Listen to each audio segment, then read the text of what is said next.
Hello everyone, welcome to my classroom. I'm Neetwan Thomas, working as an assistant professor in the Department of Civil Engineering, SNIT at Door.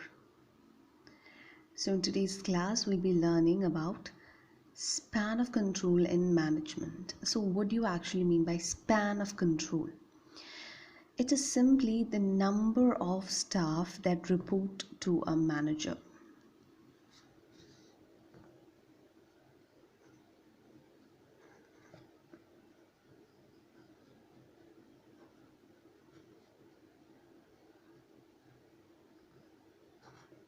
So number of staff that report to a manager will constitute span of control.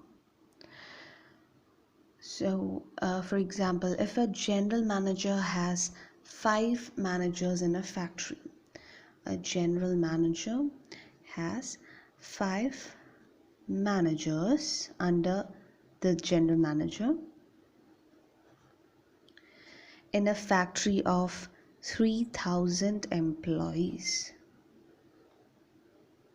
Okay, so there's a condition. There's general manager who has 5 managers in a factory of 3,000 employees. Then he'll be the boss of 3,000 employees, but the general manager will be in contact with only the 5 managers.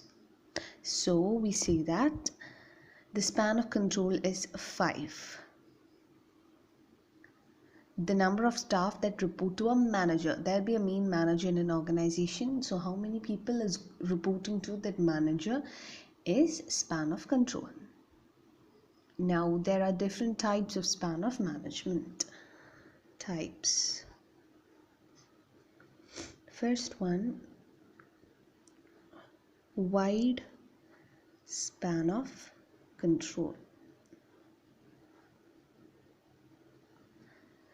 According to this span, one manager can effectively and efficiently handle a large number of subordinates at one time.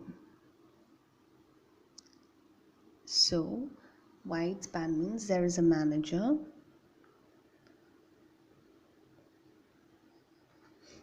and under this manager there will be employee 1, employee 2, employee 3, employee 4, employee 5 and employee 6, for example. So under one manager there are 6 employees, and again for example employee 3, there are again sub-employer 1, 2, 3, 4, 5 and 6. So according to wide span, the one manager can effectively control or handle a large number of employees at one time. So it is also called as operative span.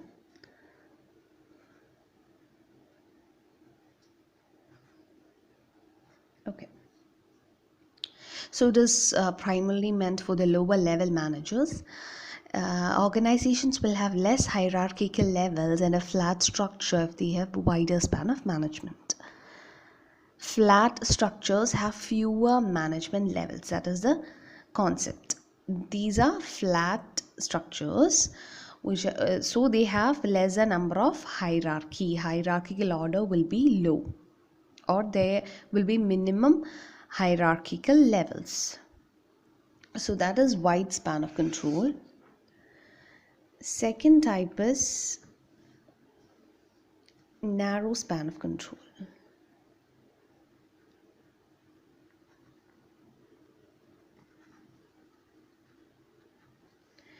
So in narrow span of control, the work and authority is divided among many subordinates and a manager doesn't supervise and control a big group of people, as we've seen in wide span. The manager, according to a narrow span, supervises a selected number of employees at one time. That is, you have a manager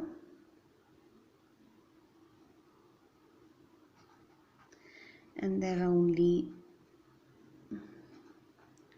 3 employees, and under this second employee there will be only 2 employees.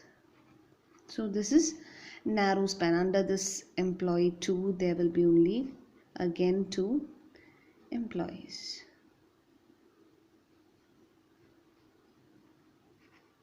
Okay, so this is narrow span of control. That is, organization will have more hierarchical levels and a stall structure.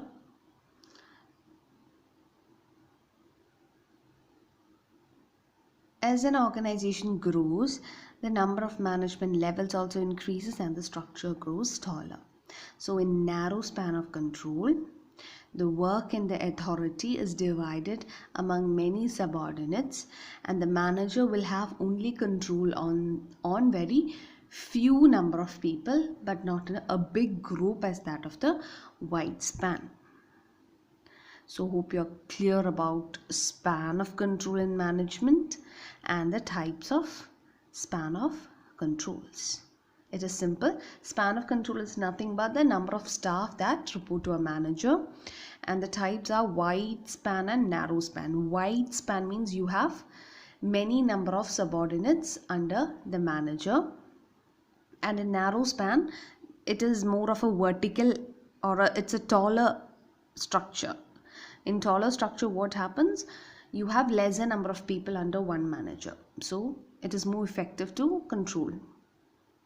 So this is all about the span of control. If you have any questions, you can ask. That's all for the day. Thank you.